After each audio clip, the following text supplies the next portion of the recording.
అహ్మదాబాద్లో జరిగిన air India విమాన ప్రమాదంపై aircraft accident investigation bureau AAIB సంచలన నివేదిక వెల్లడించింది. విమాన ఇంజిన్ల ఇంధన కంట్రోల్ స్విచ్లు అనుకోకుండా ఆగిపోవడమే ఈ దుర్ఘటనకు కారణమని ప్రాథమిక విచారణలో తేలింది.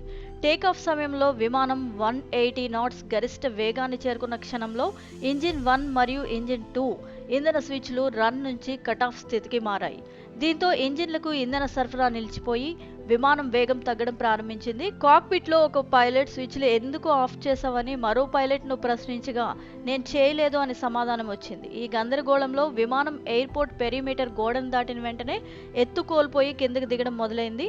పైలట్లు స్విచ్లను వెంటనే రన్ స్థితికి మార్చినప్పటికీ రెండో ఇంజిన్ అవసరమైన వేగాన్ని అందుకోలేకపోయినట్లు సమాచారం.